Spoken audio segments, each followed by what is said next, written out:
All right, we're going to talk about some proper collar tie and snap down techniques. We're going to show some weird guillotines and talk about the legend of Pigtails. She was possessed by the Walkover Demon. Let us begin. So, for the opening move, our girls decide to do wrestling. And I want you to see what the black hair girl does. She's going to do a heavy club on the back of her neck. Now, this is pretty good. She's trying to snap her head down and probably put her in the front headlock position.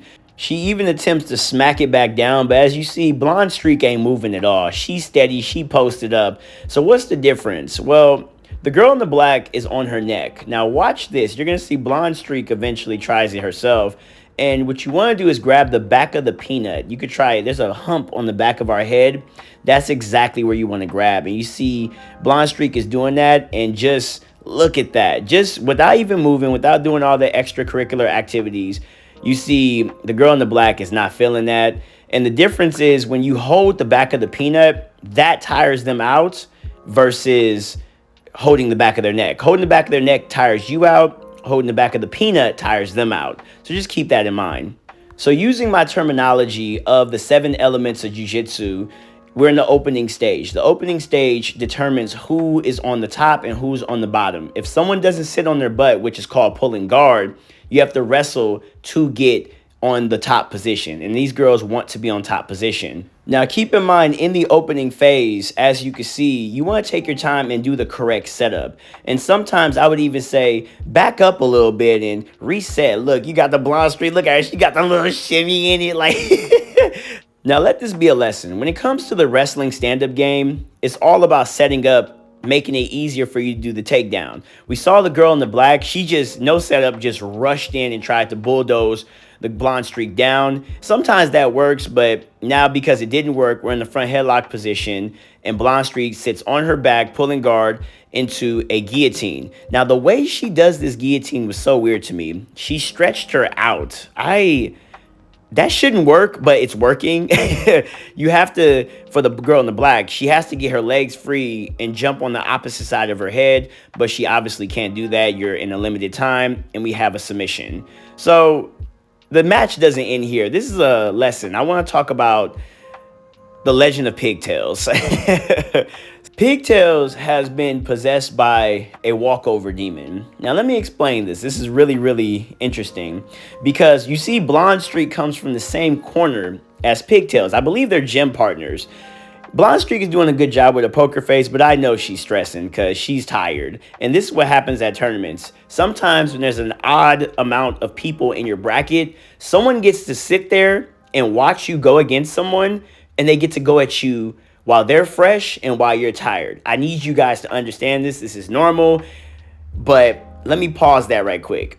All jiu-jitsu athletes take advantage of this. This is a normal occurrence. Me personally, as a social media content creator, I like when I have more opponents because that's just more submissions for me. I'm a submission artist. I need more submissions.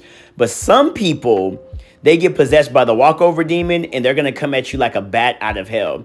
Now, in the last match, we saw that bulldozing technique with no setup did not work on Blonde Streak, but this time it worked against her from Pigtails because I believe Blonde Streak is tired.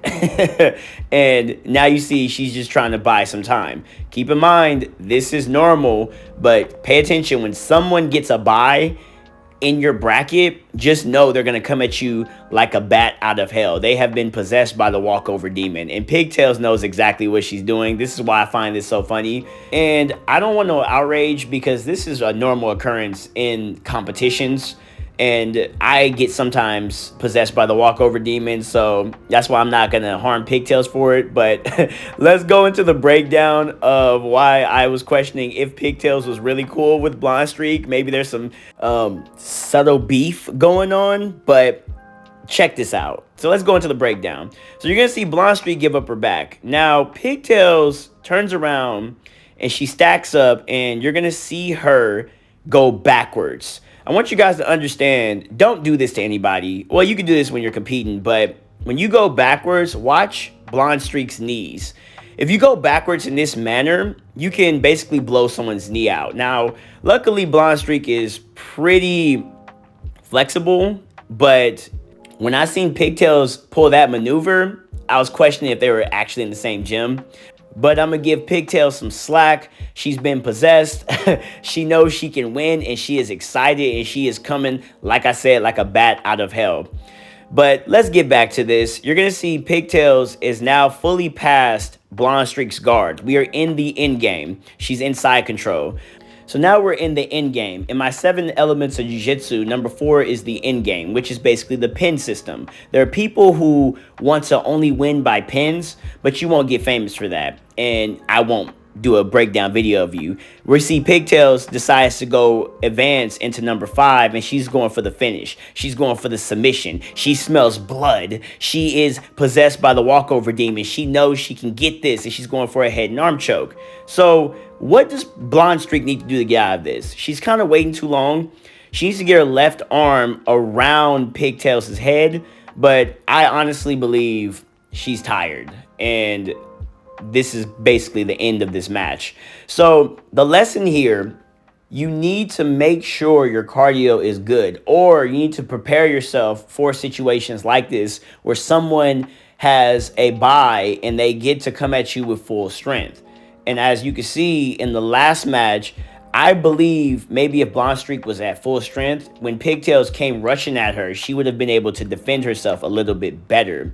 But because she's tired, now she's kind of basically a sitting duck. And this is something you'll kind of see in nature. A predator will come, catch his prey, but then a bigger predator will come and bully that small predator to get the prey. It's the same thing in these jiu-jitsu brackets, and there's nothing to be ashamed or irritated or mad about. But you saw Pigtails got that. She got the dub, and it is what it is. That's how it works. And this is a callback to Smitty's 7 elements of Jiu-Jitsu. Number 7, miscellaneous, or AKA cross-training. There's certain things that you do outside of Jiu-Jitsu, and for Blonde Streak, it was her cardio that failed her. So just pay attention and keep that in mind.